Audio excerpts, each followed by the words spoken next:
Welcome to Dungeon Damsels, everybody! Whoa! This is our D&D homebrew game. I am Tiffany, the GM. This takes place on the world of Attis, on the continent of Ioner. You can find me on Twitter at Dungeon Damsels, and you can Dungeon_Damsels, and you can find us on YouTube and on your podcast platform at Dungeon Damsels. So let's go and turn to our other players. Hello, everybody. I'm Michael. You can find me at RoboSardi on Instagram and Twitter. Find my art and other stuff. But today I'm going to be playing Ellie, our house druid with 3 spell slots, and is very excited. Hi, I'm Kristen. My video feed might be a little laggy, but I'm here, ready to roll. I play Canthi. She is half monk, half cleric, 100% doing her best. And you can find me on Twitter. I recently changed my, what do you call it, your Handle. Your handle. My handle, there you go. It's now Starry Sunset with an I instead of a Y.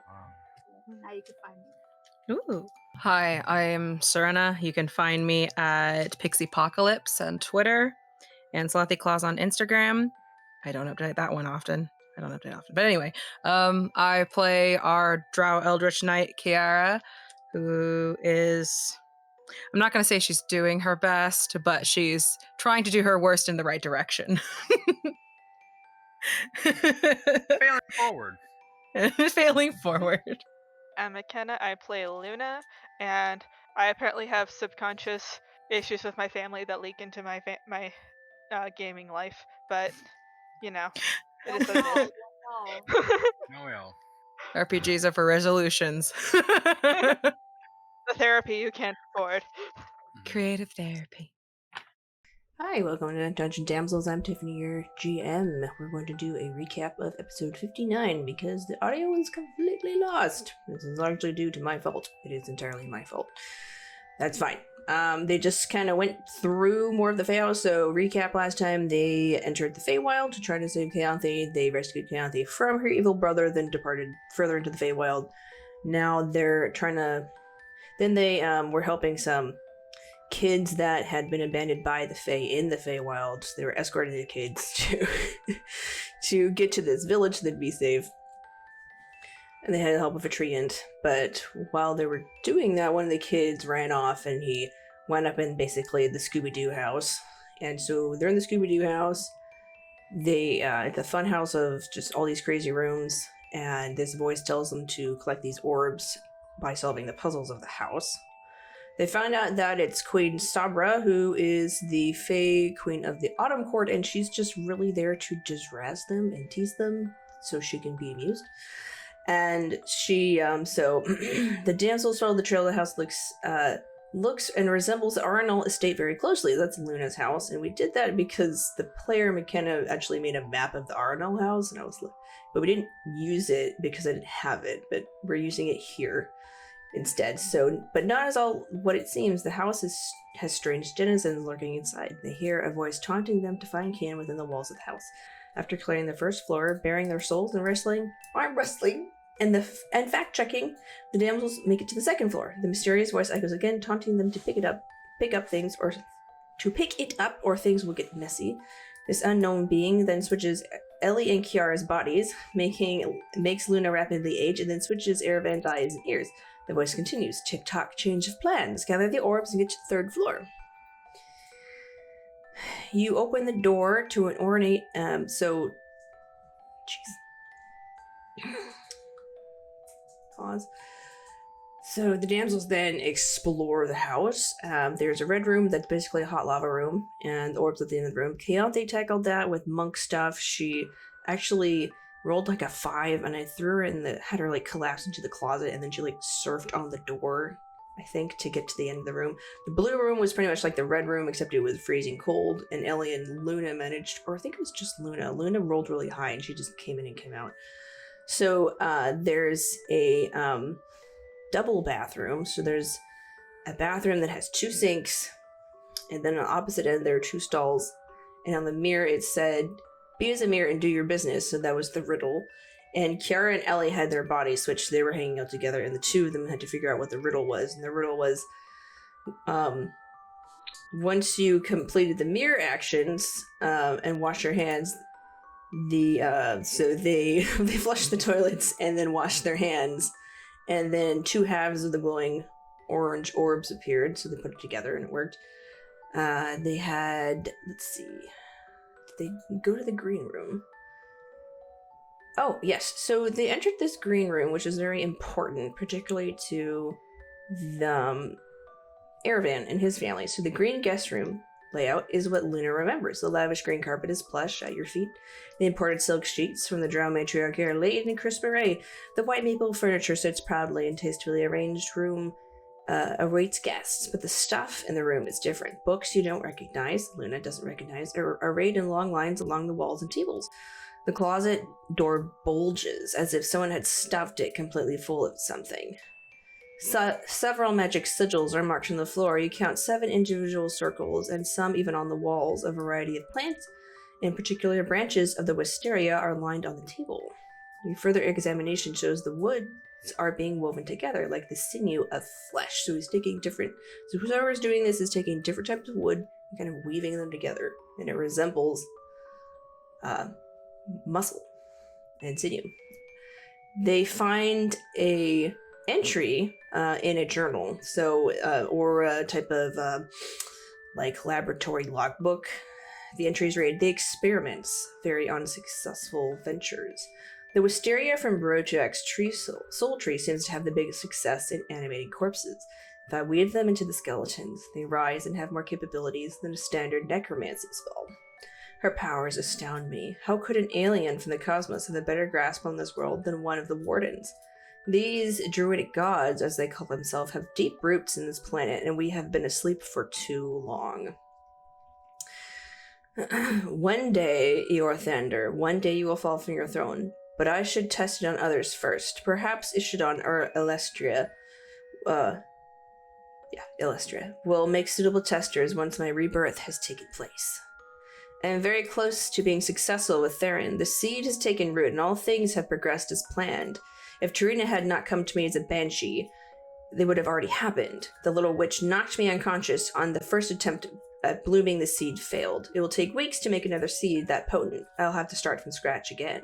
I've locked her away with that Claude Lucian. Aravan will come for them. In the meantime, I am securing an alternate future in case this plan flops and Aravan proves to be as cowardly as I think he is. Nevertheless, I have hidden the hilt at the root of it all." It continues. Apparently, Tarina upset a war matron and got herself killed. I suppose her death is the only useful thing she did for me. Now the matriarchy owes me, and I have eyes on one of their mages. Deirdre Braden has proven to be suitable enough. Given my reports, she's under enormous pressure from the matriarchs to fix the situation. She is a worthless half-elf son, so I can leave her estate to that fool. Works well enough for me. I will make things simpler when I bring her home. I won't bother with the wedding ceremony. We will sign in papers and consummate the marriage with immediacy. If only I could accelerate the gestation period. I only need the offspring. So after this is read, Aravan gasps and turns white, and he states that this is his father's handwriting, and Nualia snorts and says, "Well, do you still admire him?" Aravan, well, more like terrified. And we kind of pan over to the closet. And I believe it was Ellie who goes and opens the closet. As you open the closet door, it creaks open and piles of bone clatter to the floor. Humanoid remains with wood woven into the skeletal frames. Another book lies on the table, inside the large closet. Next to it appears to be a skeleton with partial wooden weaving into it. The note reads, "Initially I got the idea for using my own kin when I revived a son of mine out of pure spite. He was so useless alive, I figured he should at least be useful in death. His corpse took the magic immediately, and as opposed to others, where it takes a few tries for the magic to work properly. Sure, you can get them to do basic actions with a quick necromancy spell, but you have to be patient when you want them to be smarter. Then it dawned on me, what if I used the children as a new vessel for me? I wouldn't have to keep rebuilding my body from the interlopers' soul trees. I could finally be rid of the crick in my back. I could finally challenge Eorthander, that cur, unseat him from the throne of blood he built, and take control of the wardenship. And that's where the page ends. They find another orb. Then they explore some other rooms. There's a blue one, and they collect the orbs. There's a pink guest room, which is kind of fun because they have to solve the puzzle where there's this fae who she's like a flower fae. Yes, so I'll just read the description of the room. The pink guest room is fantastically fragrant as roses cling to the air and walls. So the damsels left the creepy room and went to a pink room. The bed is made of roses, and the room is colored in colorful clothing. Silk scarves, yellow, orange, red, green, and blue. Violet line the walls. Gowns of taffeta in pinks, greens, and yellows. Satin shoes of soft whites, blues, and neutrals. Veils and hats are in boxes and bags. One is a captain's hat, another tall, pointed hat with a scarf, pink and lacy. The other wide-brimmed hat with red flowers. You see a hose with stripes and polka dots, another with leaves on the side. Clothing of all shapes and sizes are in the room. In the center of the bed lounges a plant-based fae. She has blue hydrangeas atop her head, a flowering gown that drapes across her frame. Her face is covered by a veil, but you can see a grin and dainty little slippers over her feet. Welcome. I can only give the orb to who I deem the most beautiful. So the damsels then all dress up. Luna actually goes up to her room and gets some of her dresses because none of these are good enough. And then Kayanthe goes and tries to dress up like the fae on the bed. And then, the fae is vain. So she says, oh yes, of course, Kayanthe is the one who's the best dressed. She is the most beautiful because she looks like me. So they solve that puzzle.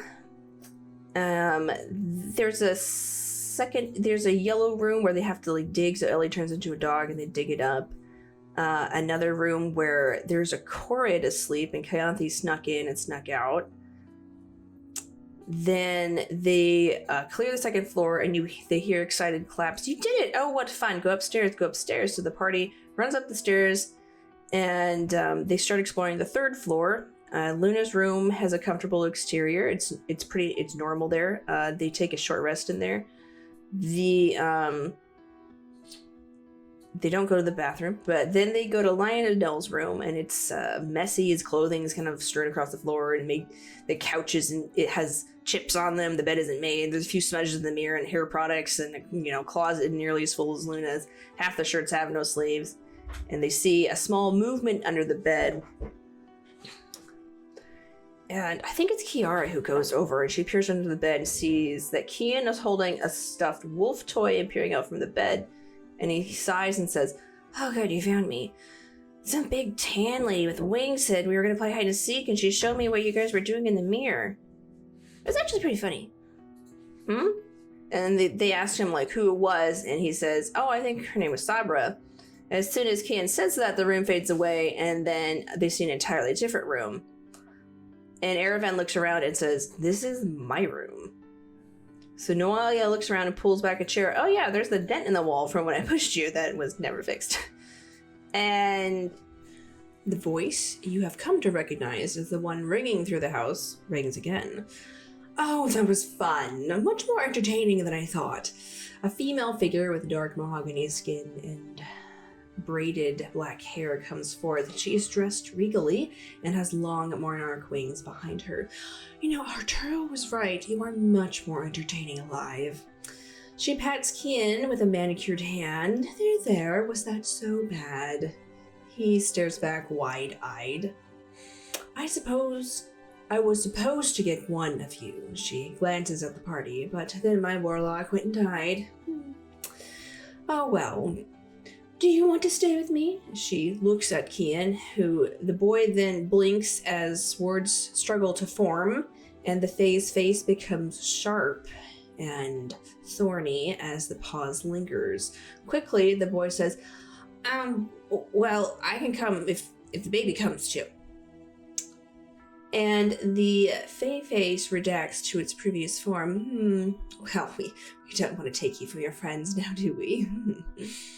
Kian smiles nervously. Yeah, okay. That sounds good. The female looks to the group. Did you have fun? She waves her hand and the space around you warps. The illusions crash down and fade to dust.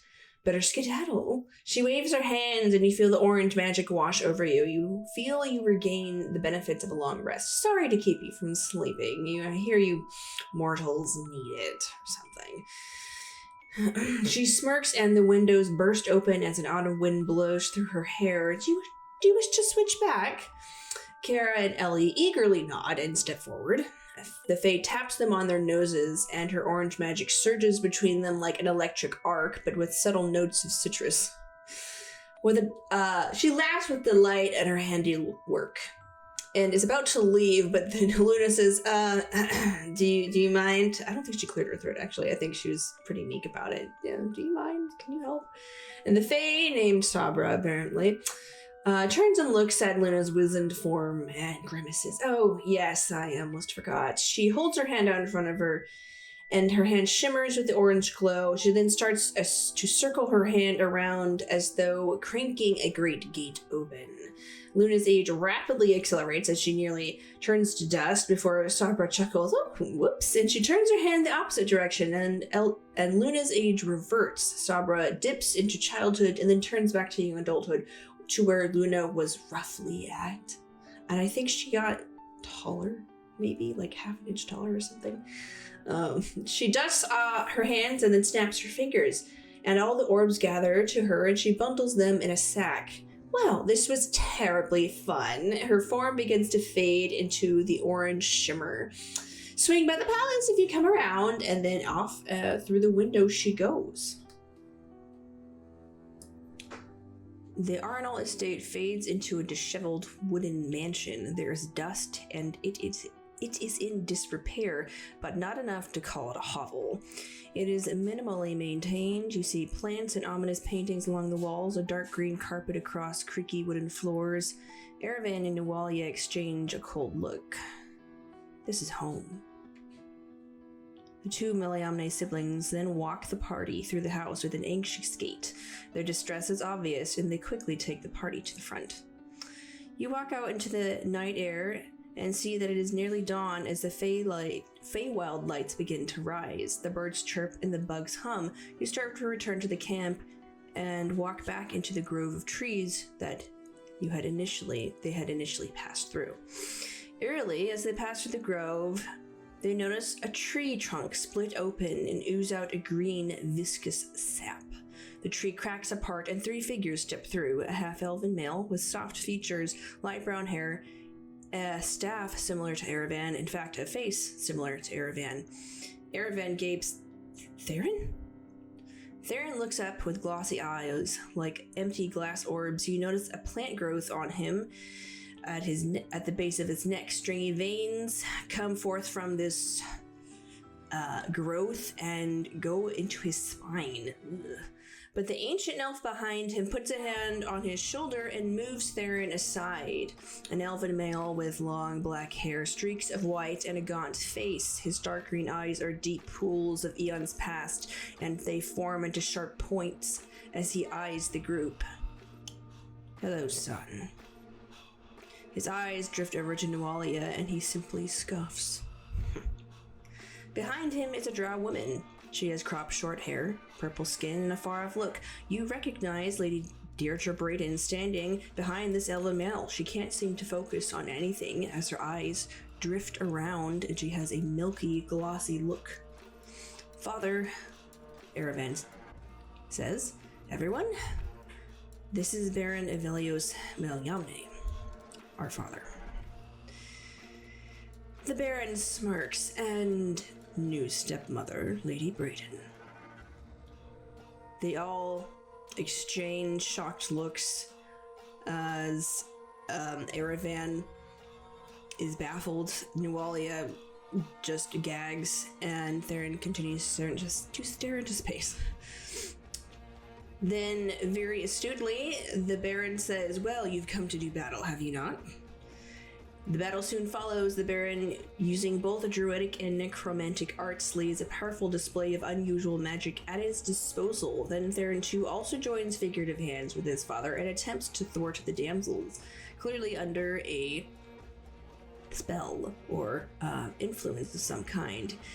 Theron displays an aptitude for the druidic arts and fire magic in particular. Ellie summons her bears and a spirit totem while Luna and Kayanthi take the front. Kiara decides to go to Deirdre and try to figure out what happened to her to cause her to act this way. After an arcana check, she surmised the ring in her left hand was the cause of the stupor, but she couldn't remove it immediately. She had to do another arcana check, I believe. She then joins the fight, and Deirdre hides in the bushes. Avelios is dispatched and falls to the ground after a grueling battle. Kiara starts to walk towards the body to investigate it, and Theron is... she goes over to Theron and pulls the growth off of him, and he snaps out of his charm. It is during this respite that Kayanthi remembers the clue in the Baron's notes. I have hidden the hilt at the root of it all. She asks Aravan about the grove of trees, and it is revealed that Aravan and Theron both studied under their father within this grove. It appears that the Meleamne estate actually rests on the line between realms and fades in and out of each one. Aravan recounts that his staff and Theron's staffs were made from the wood of these trees. It is then that reconstruct informs Kayanthi that the soul trees are bound to each druidic god, and it is likely that Avelios somehow stole the seeds and the soul trees and planted them here so he could have direct access to the druidic powers without a connection to the world, i.e. nature, or the druidic gods. So he basically bypassed all of it by kind of illegally tapping into their power vein. Aravan is taken aback now, considering that his life has been in many ways a lie, as his magic was quite literally stolen for his use. The Meleamne siblings then reunite for the first time in over a decade. Nualia, Theron, and Aravan share a tentative and awkward moment as they greet and hug, with Aravan being the bridge between Nualia and Theron, as he's the one that actually remembers her.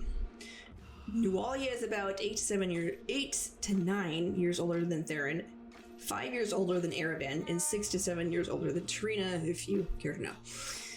The siblings' reunion is interrupted by Kayanthi, who asks about the note in the journal. They then suggest digging in the middle of the grove. Underneath the grove, they find a sealed box. Deirdre tells them it is a blood seal, and the Meleamne children might be able to fool it. With the combined forces of the living Meleamne siblings and Kayanthi and Reconstruct, they open the sealed box and find the hilt of the Sword of Ages. It is essentially a dagger of dragon slaying in its broken form. While that's happening, Kiara frees Lady Brayden from her charmed effect. It was attached to a ring that was on her finger. Lady Brayden reveals that she and Baron Meleamne were lawfully wedded, and she came to his estate as his new wife. She was offered to the Baron under the matriarch's orders, because the Baron came over to the Drow matriarch and said, hey, my daughter died, fix it, give me something, I want something to fix that. I want a new wife, so I can have more kids to murder. And with a lot of suspicious activity at Lady Brayden's feet, the matriarchs were like, yeah, okay, yeah, she's a maid, she's what you want, just take her. So she was offered as basically a peace offering, so that they could successfully kind of shove the death of a nobleman's daughter under the rug. Then Baron, there was a funny moment between Deirdre and Kiara where Deirdre says, well, I get all the stuff now because she married him and subsequently would have a right to the Baron's land and estate and things. So it works out for her. Baron Avelios begins his medallion, he had a medallion on, begins to glow, and then suddenly the jaws of the earth open and pull his corpse deep underground. After a few moments, a tiefling emerges, bearing a striking resemblance to the Baron. He used a dark form of reincarnation to bring himself back, and then he challenges the team to yet another battle, this time in his true form of that of a dragon. Baron Avelios Meleamne begins to crack apart like the boughs of an ancient tree. You see his skin start to become rough like bark, and he then expands. From the ground, a fount of roots upturn the earth and encase him along these vines. You can see two large, shining, almost coffin-like structures, similarly made of crystal. You can see You can make out a vague shape of humanoids in each one. Vines and bones weave together in a grotesque union similar to the undead you found earlier. The body twists and turns until it eventually forms the visage of a dragon. And from the throat of this dragon, he says, "Tremble in the wake of pain. Know your fear. Your very mortality despairs. Break under my talons. Crumble under my might and weep under my mantle of death." His great draconic throat expands and expels a plume of noxious green gas, and everyone has to make a con save. And that's where the battle begins. Hello, this is Tiffany, your GM for Dungeon Damsels. We update on Wednesdays and Saturdays now at 5 p.m. Pacific Standard Time. We have merchandise on our Redbubble and on links via the Linktree. We also have coffee and a Patreon if you wish to donate to us. Please like, subscribe, and comment, as we would love to hear from you. You can also find us on basically every podcast platform out there if you can't sit down and listen to a YouTube video.